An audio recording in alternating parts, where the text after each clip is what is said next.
Tajuk khutbah yang akan saya kongsikan dengan anda pada hari ini ialah Injil yang melayani. Marilah kita belajari ajaran-ajaran Tuhan tentang cara berfikir ahli-ahli dan pemimpin-pemimpin serta apakah iman yang harus mereka miliki. Marilah melihat buku Matius bab 11 ayat 28. Marilah kepadaku, semua yang letih lesu dan berbeban berat. Aku akan memberi kelegaan kepadamu. Pikulah kut yang ku pasang dan belajarlah padaku. Kerana aku lemah lembut dan rendah hati, dan jiwamu akan mendapat ketenangan. Sebab kut yang ku pasang itu enak dan bebanku pun ringan. Di sini, Yesus Kristus berkata, belajarlah daripadaku. Ada banyak perkara yang perlu kita pelajari daripada Yesus. Di antara banyak perkara yang perlu kita pelajari daripada Yesus ialah, pertama, marilah kita belajar bahawa Dia membimbing kerja penginjilan melalui melayani orang lain. Hari ini, marilah kita belajari tentang ini melalui Alkitab. Yesus berkata, marilah kepadaku dan belajarlah daripadaku. Tanpa belajar daripada Dia, kita tidak dapat mengelakkan diri tetapi memikul kut yang berat buat selama-lamanya.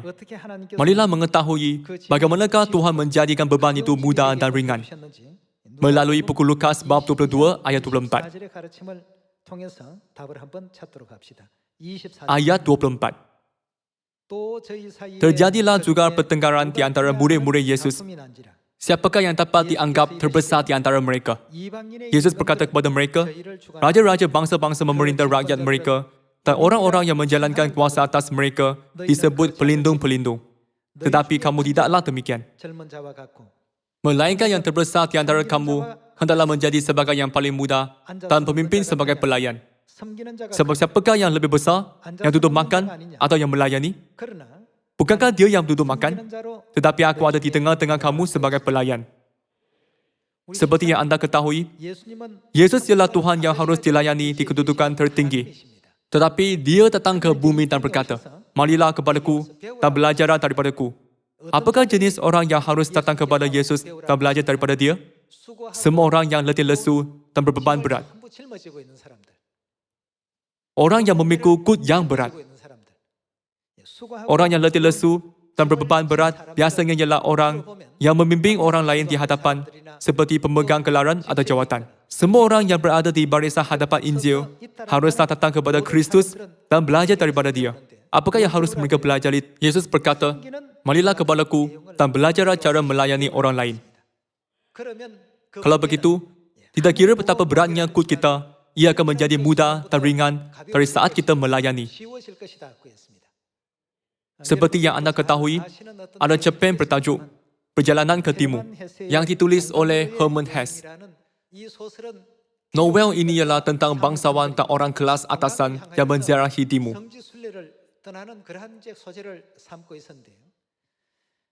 Watak utama cerita ini ialah pelayan biasa yang bernama Leo. Dia membuat kerja rencam dan melakukan semua tugas.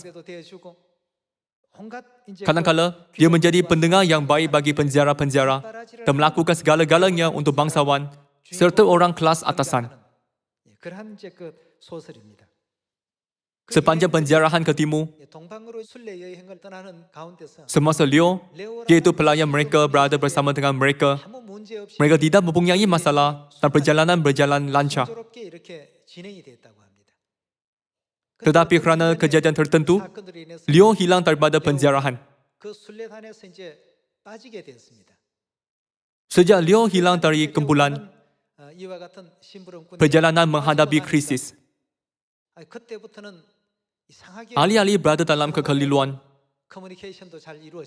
dan komunikasi juga teruk di antara mereka.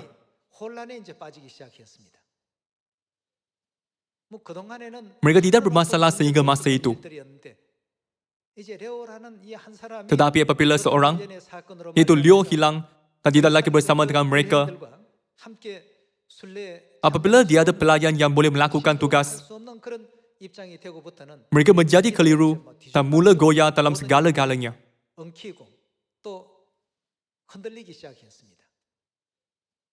Hanya selepas itu, bangsawan dan orang kelas atasan dalam penjarahan menyadari bahawa perjalanan itu tidak akan berjalan lancar tanpa Leo.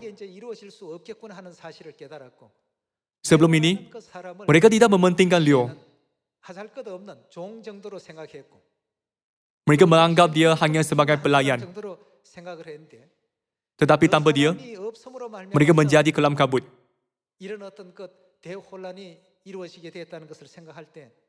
Jadi, mereka memikirkan semua peranan dan nilai yang Leo ambil.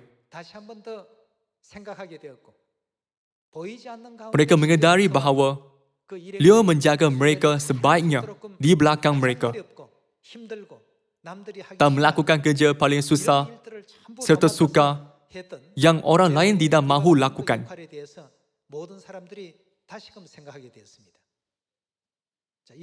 Dalam situasi itu, mereka tidak dapat lagi meneruskan penjarahan tanpa Leo. Jadi perjalanan terhenti di sana. Perjalanan ke timur terhenti di tengah jalan. Salah seorang daripada penjara berasa ingin tahu mengapakah Leo hilang, di mana dan bagaimanakah dia hilang. Selepas bertanya di merata-rata tempat melalui pelbagai saluran selama beberapa tahun, akhirnya dia bertemu dengan Leo sekali lagi.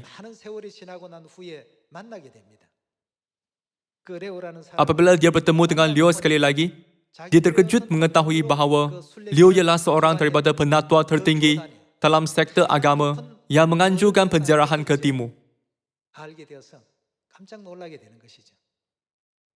Leo ialah pemimpin yang membimbing pertubuhan besar.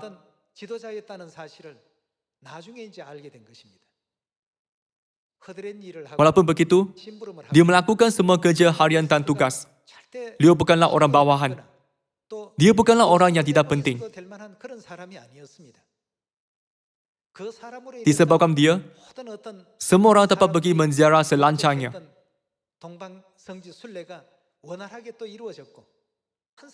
Tetapi sejak dia hilang, semua sistem menjadi keliru dan bahkan komunikasi di antara mereka pun runtuh. Mereka tidak dapat lagi menuju ke destinasi.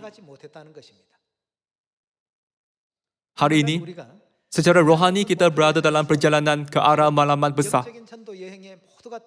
Kita semua mengetahuinya sekarang. Jika kita tidak mengambil peranan seperti peranan Leo dalam penziarahan, tetapi hanya mahu dilayani seperti bangsawan, perjalanan kita, yaitu kerja penginjilan, juga akan terhenti di tengah jalan.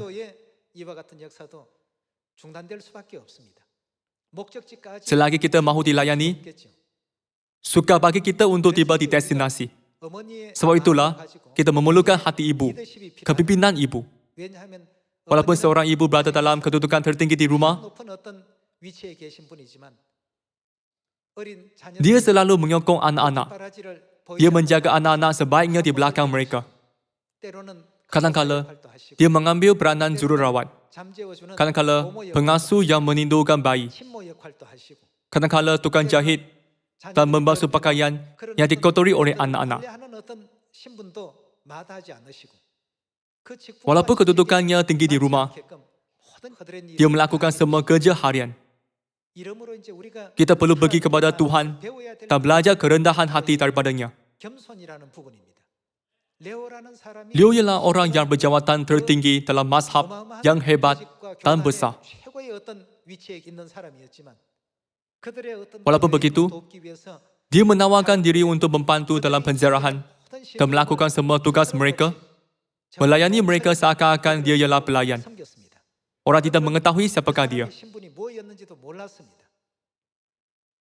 Apabila ada titiknya kemudian diketahui, mereka terpelanjat.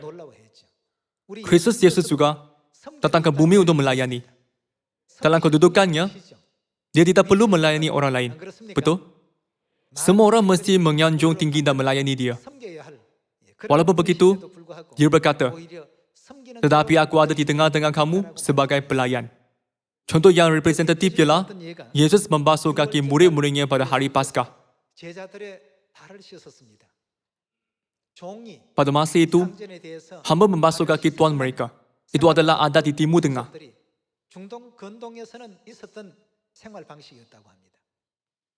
Ada adat hamba membasuh kaki tuan mereka, tetapi dia ada adat tuan yang membasuh kaki hamba mereka.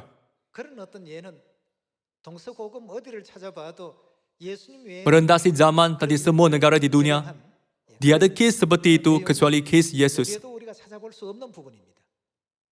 Sudah tentu Tuhan memberikan kita tugas dan berkat besar itu.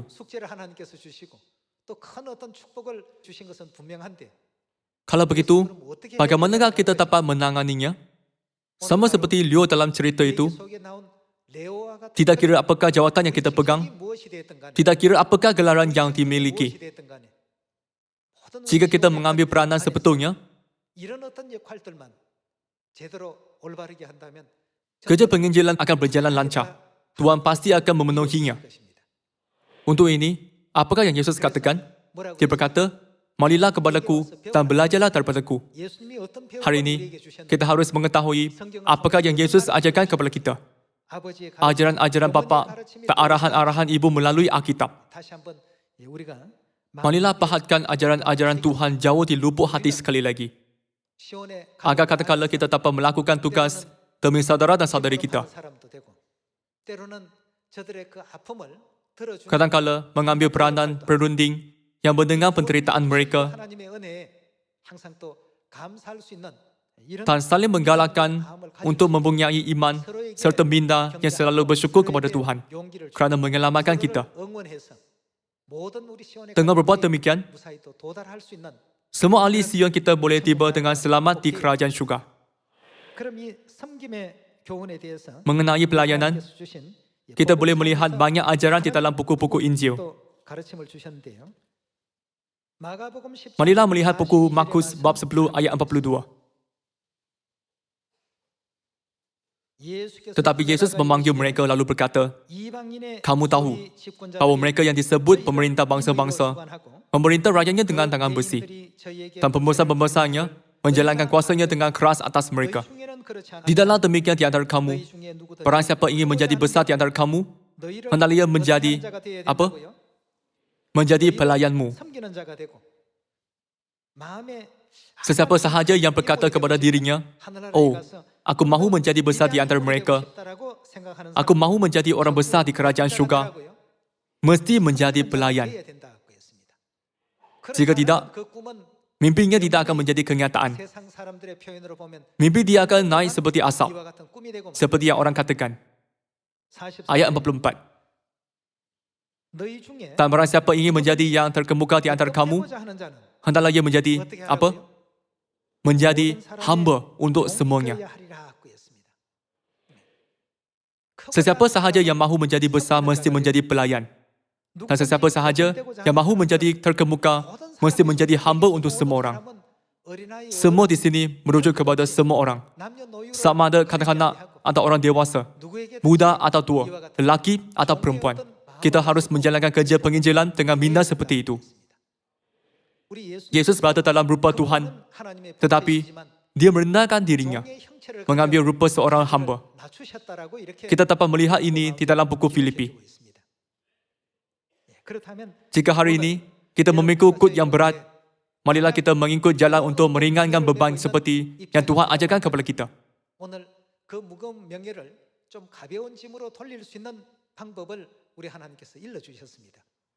Tuhan berkata, hendaklah kamu menjadi hamba untuk semua orang. Sesiapa sahaja yang mahu menjadi terkemuka di kerajaan syurga, mestilah menjadi yang terakhir di bumi.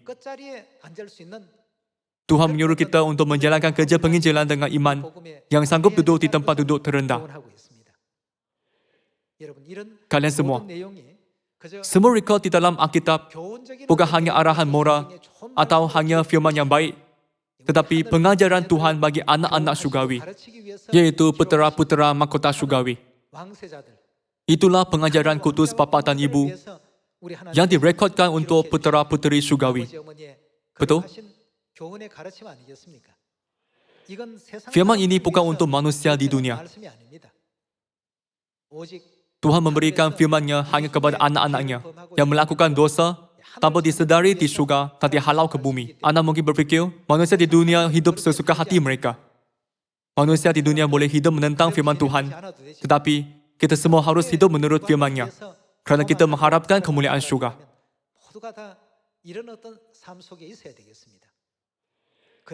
Hanya apabila kita mengikut firman Tuhan, kita boleh menjadi besar di kerajaan surga. Adakah raja adalah yang terbesar atau terkecil? Kita akan memerintah buat selama-lamanya di negara surgawi. Jadi kita harus belajar peranan orang yang terbesar di bumi sebelum memasuki surga. Untuk menjadi yang terbesar, kita harus menjadi apa? Marilah melihat ayat 43 sekali lagi. Tidaklah demikian di antara kamu. Barang siapa ingin menjadi besar di antara kamu, hendaklah ia menjadi apa?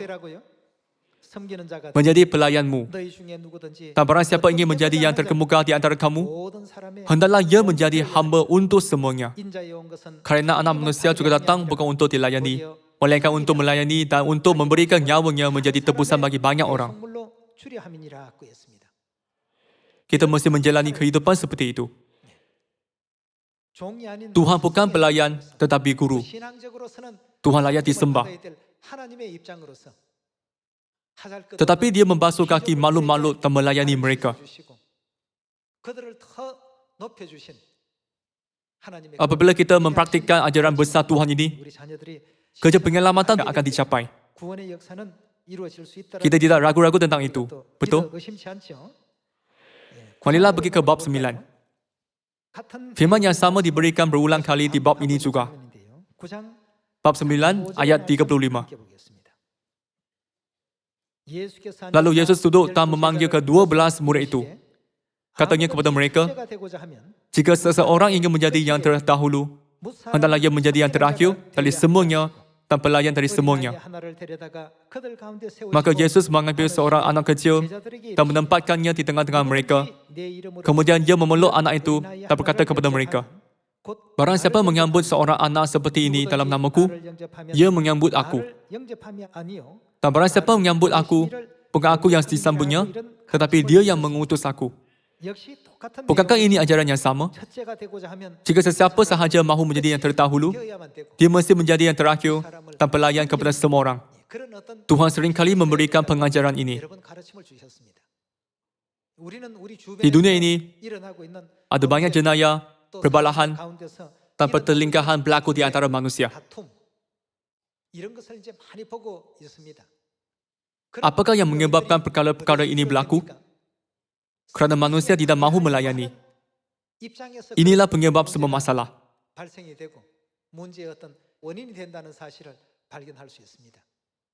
Hari ini, kita harus pelajari jalan pelayanan daripada Tuhan dan mengendarinya. Silalah berfikir dengan teliti. Mengapakah seorang ibu ditakdirkan berada dalam kedudukan melayani ahli-ahli keluarganya? Mengapakah semua kaki tangan gereja dan anak-anak Sion memerlukan kepimpinan ibu pada zaman ini?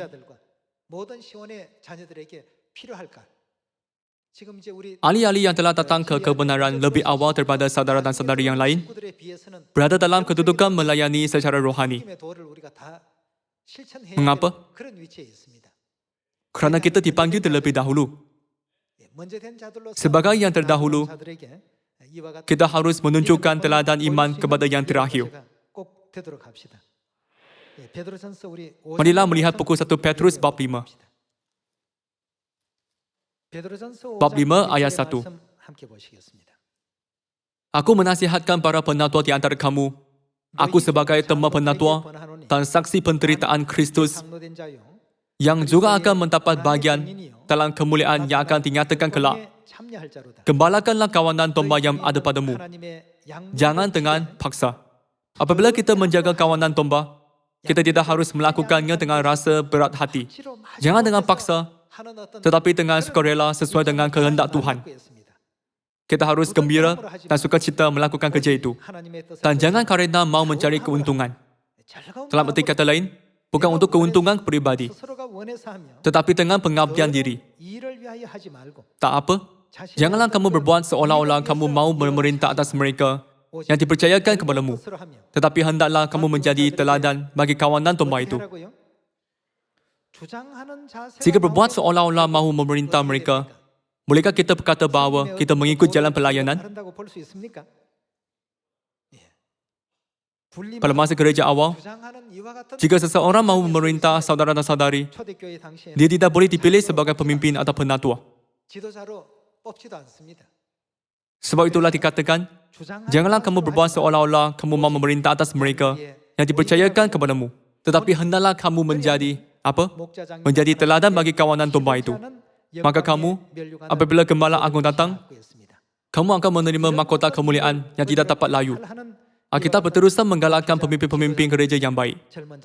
Demikian jugalah kamu, hai orang-orang muda, tunduklah kepada orang-orang yang tua. Dan kamu semua, rendahkanlah dirimu seorang terhadap yang lain, sebab Tuhan menentang orang yang congkak, tetapi mengasihani orang yang rendah hati. Karena itu, rendahkanlah dirimu di bawah tangan Tuhan yang kuat, supaya kamu ditinggikannya pada waktunya. Anda harus bekerja seperti pelayan, bukan kerana Anda ialah pelayan. Adakah seorang ibu bekerja seperti pelayan kerana dia ialah pelayan? Tidak. Andaikah seorang ibu yang selalu berada di rumah, tidak berada di sana? Kalau begitu, ada kekecohan besar dalam keluarganya. Apabila bapa pulang ke rumah selepas bekerja, dia bertanya, di manakah emak kamu? Anak-anak berkata, ayah, di manakah emak? Anak lelaki yang pulang selepas kerja berkata, adakah emak keluar? Mengapakah rumah kita kelihatan terbiar? Adakah kita membunyangi makanan? Mereka hanya menunggu seseorang untuk memasak makan malam mereka. Jika dia ada ibu selama sehari, seluruh keluarga akan kecoh.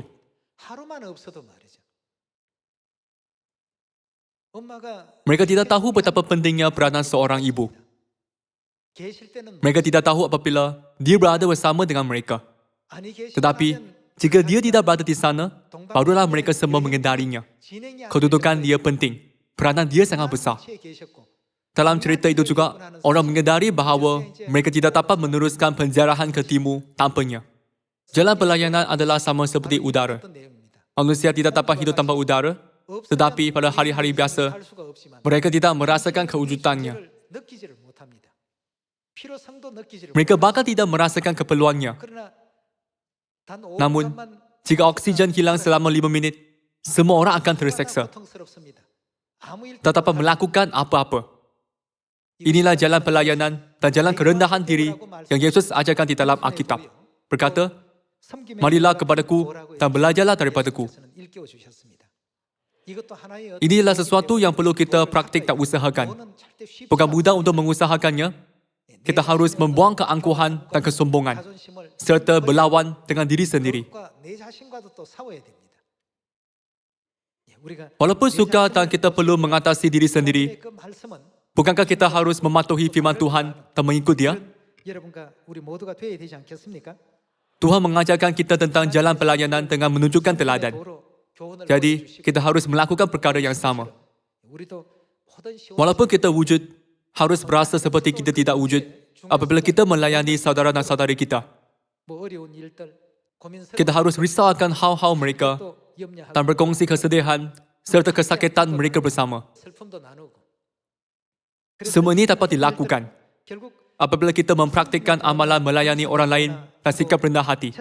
Orang yang mahu menjadi yang terdahulu, mestilah menjadi yang terakhir dan melayani orang lain. Ahli-ahli keluarga kita datang ke dunia yang penuh dosa ini dan menjalani kehidupan yang sukar serta bekerja keras. Jadi, kita harus menghasihani mereka dan berasa sedih demi mereka. Jalan pelayanan datang dari hati kasih sayang seperti itu. Ada sesetengah ahli yang tidak menonjol apabila mereka bekerja demi Injil di Korea, tempat di mana keadaan ekonomi yang baik.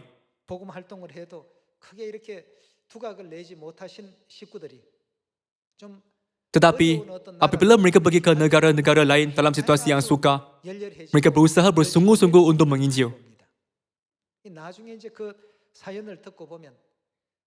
Mereka berkata bahawa mereka sedih melihat ahli-ahli keluarga tempatan memegang iman tanpa hilang senyuman, walaupun mereka hidup dalam persekitaran yang buruk. Mereka dapat mempunyai hati bapa dan ibu. Mereka dapat mempunyai perasaan belas kasihan terhadap ahli-ahli keluarga. Berfikir, mereka datang ke dunia penuh dosa ini selepas berdosa di syurga dan menjalani hidup yang sukar, banyak menderita. Memandangkan mereka mempunyai hasil di dalam hati mereka, kerja penginjilan berkembang maju. Saya sering kali mendengar cerita-cerita seperti ini. Kerja penginjilan kita bukanlah merekrut beramai ahli dan bertambah dalam bilangan. Kerana anda telah datang ke sini, anda perlu mengusahakan diri sendiri secara rohani. Mempraktikkan jalan-jalan perjanjian baru ialah mengusahakan diri sendiri. Betul? Tetapi prosesnya tidak mudah. Tidak mudah sama sekali. Tetapi kita mesti melakukannya. Apabila kita mempraktikannya, seluruh dunia dan semua saudara-saudara kita yang hilang akan berkumpul bawah kasih bapa dan ibu serta bertukar bersama. Kemudian, kita akan kembali ke kerajaan syurga, iaitu rumah abadi kita, dan memerintah buat selama-lamanya. Kemuliaan seperti itu akan diberikan kepada kita. Masalah di bumi ini bertahan untuk masa yang pendek. Selepas seketika, kita akan kembali ke rumah abadi kita. Buat selama-lamanya, kita akan hidup bersama bapa dan ibu syurgawi di syurga yang mulia dan abadi. Kita semua harus melayani satu sama lain agar kita dapat mempraktikkan jalan-jalan bapa dan ibu di Sion.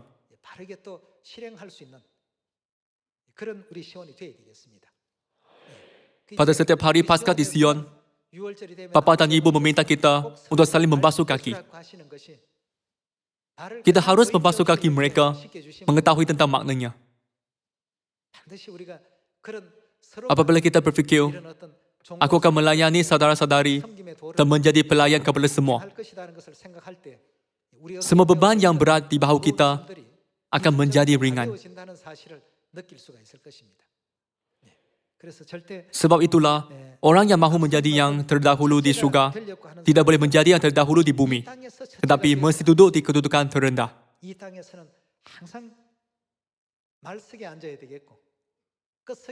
Kita mesti duduk di kedudukan terendah dan melayani saudara-saudari pada setiap masa. Sebagai anak-anak Sion, marilah kita semua menyadari sebab bapa dan ibu datang ke bumi 2000 tahun dahulu dan datang sekali lagi pada zaman ini serta menjalani kehidupan biasa. Tuhan adalah yang Maha Kuasa, jadi Dia tidak perlu hidup seperti itu. Tetapi ada kehendaknya untuk mengajarkan sesuatu kepada kita. Saya meminta anda untuk mengetahui tentang kehendaknya dan bertukar kepada makhluk syurgawi, agar tidak seorang pun daripada kita akan gugur dari syurga, tetapi pasti akan memasuki rumah abadi kita bersama. Kesimpulannya, jalan pelayanan adalah seperti takdir ibu. Sifat semula jadi ibu dan kepimpinan ibu. Semua ahli keluarga Sion, marilah kita pahatkan kepimpinan ibu jauh di lubuk hati kita dan membimbing semua manusia ke kebenaran dengan kasih. Dengan ini, saya tamatkan khutbah. Terima kasih banyak.